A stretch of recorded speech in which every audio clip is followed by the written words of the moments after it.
right. Okay, welcome back to the Late Night Cinema Club podcast. Today on the show, we've got the usual crew, Carmen. Hello. And Macy. Hello. And today we are talking about Hacksaw Ridge. What year was this? 2016?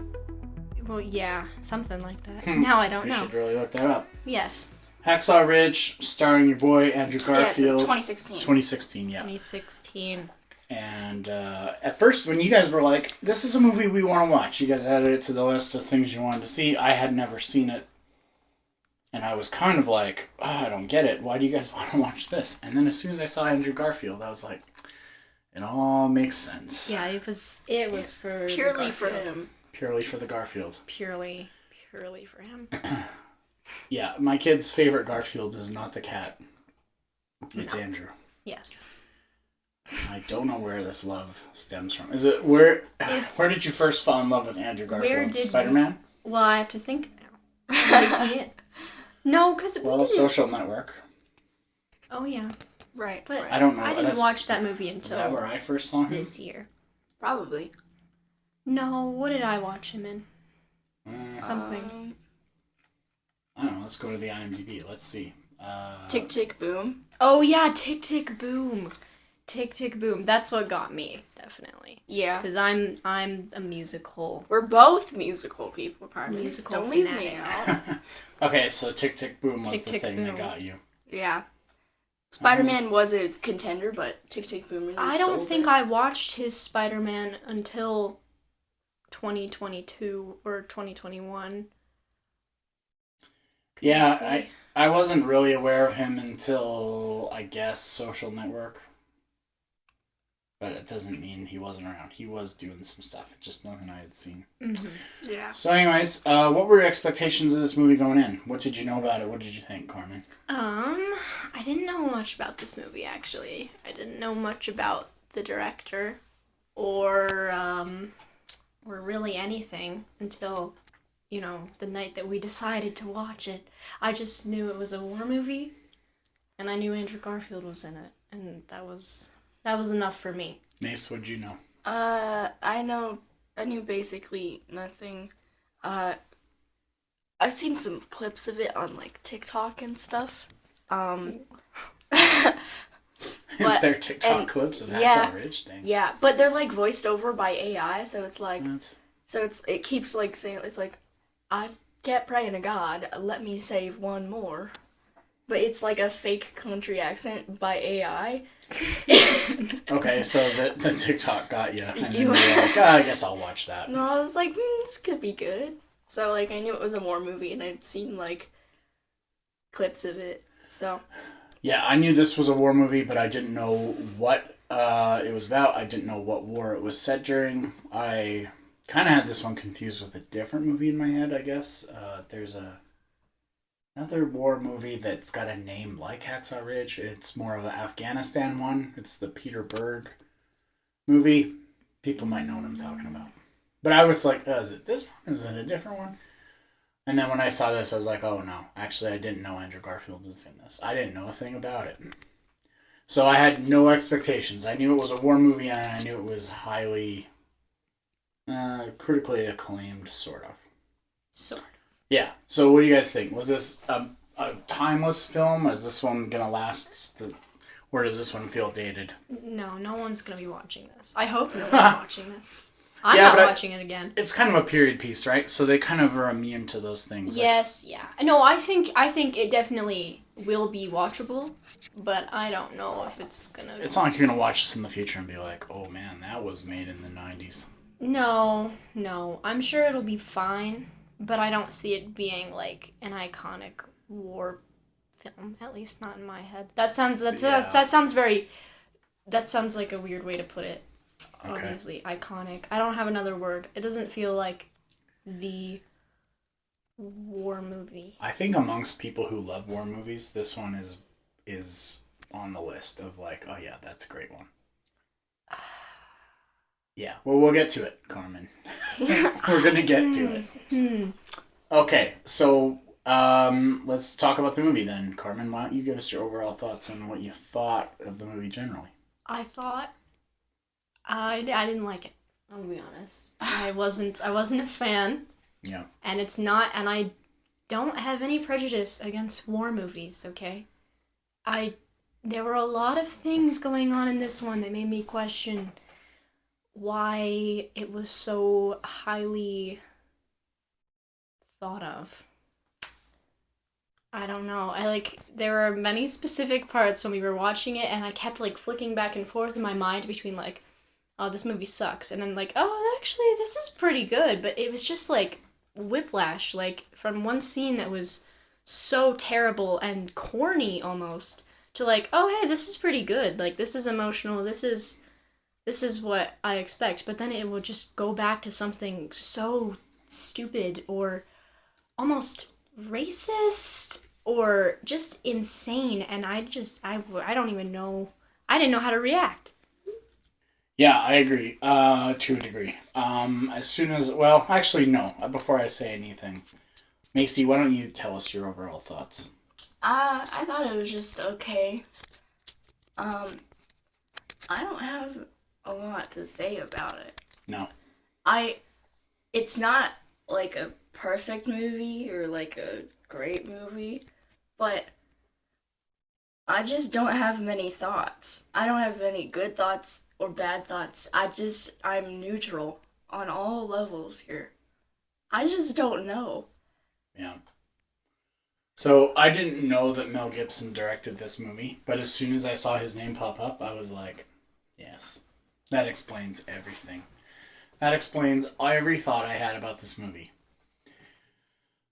I think that part of it was that it simplified the conflict of World War II a little bit, and allowed for the more racist elements to kind of be portrayed.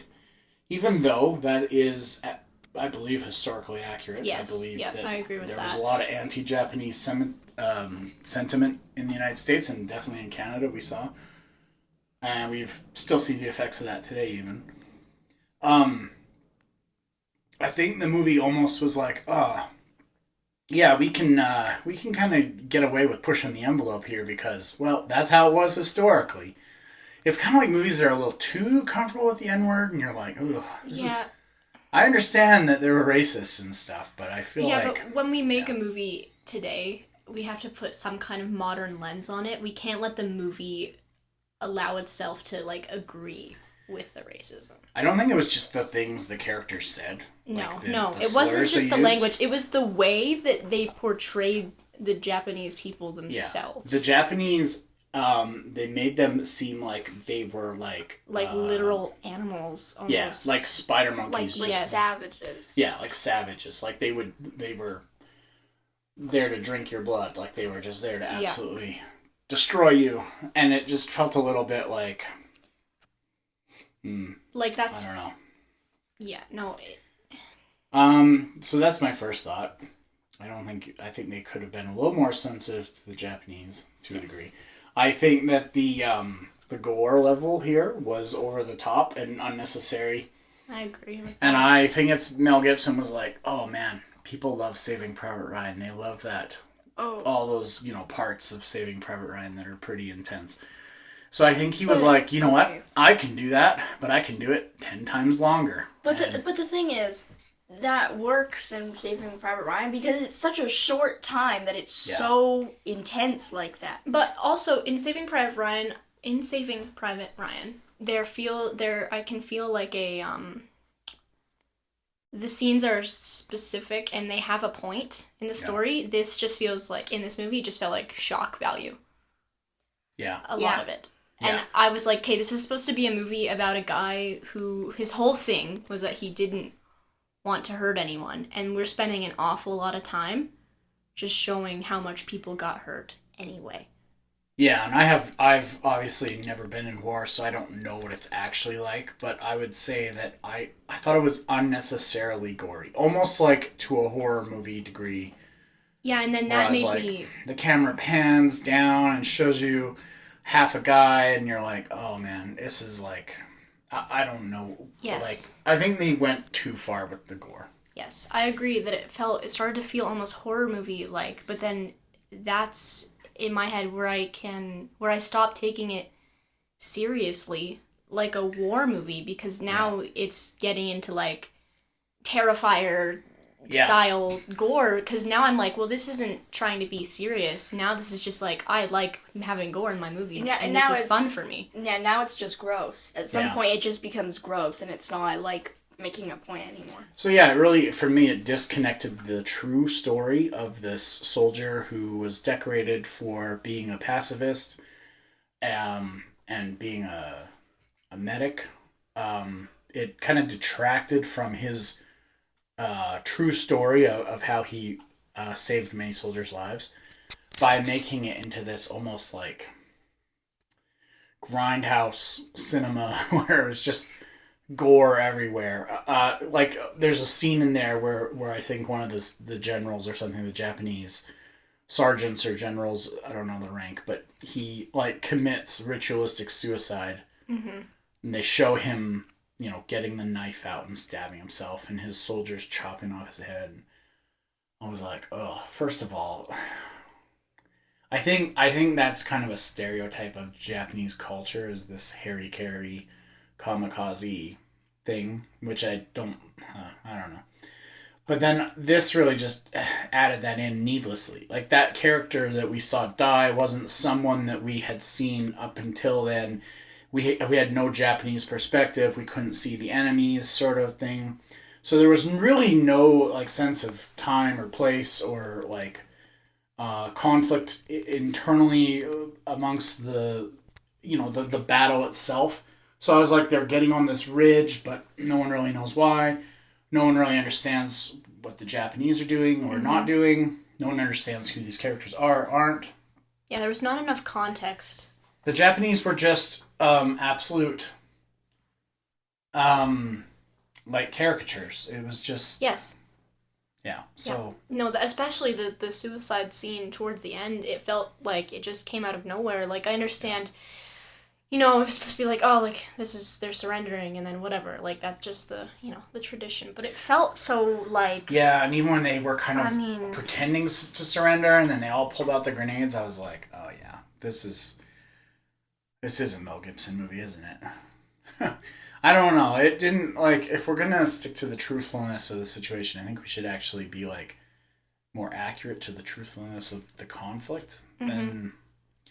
because I actually do want to understand this guy's story and what happened. But I don't want it to be, like, set in a horror movie or, like, a kind of a racist fantasy of, like, these Japanese people that were subhuman. I don't know.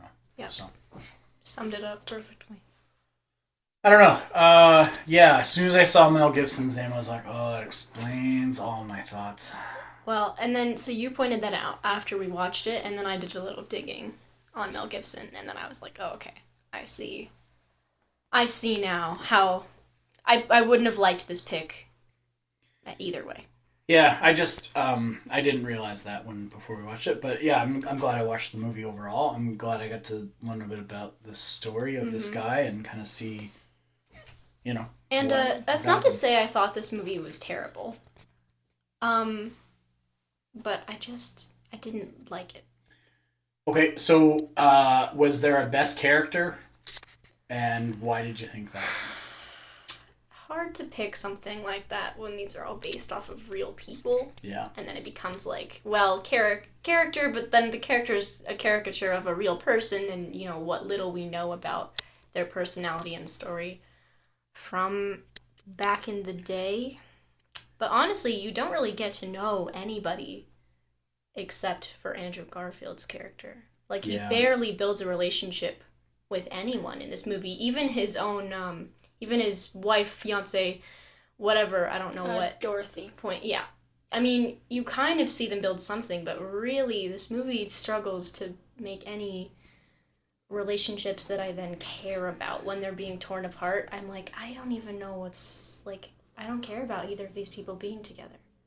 Yeah, I don't know what the, I don't know if I missed something at some point. Like, I definitely saw at the beginning when he hits his brother with the brick and he realizes he Yeah, could kill them. but then we don't talk about the brother at all after. But we don't really talk about his like pacifist position until the moment that he has to do the rifle training. Mm-hmm. And then it's kind of revealed all at that moment, like, oh yeah, I don't touch guns and these are my beliefs and everything.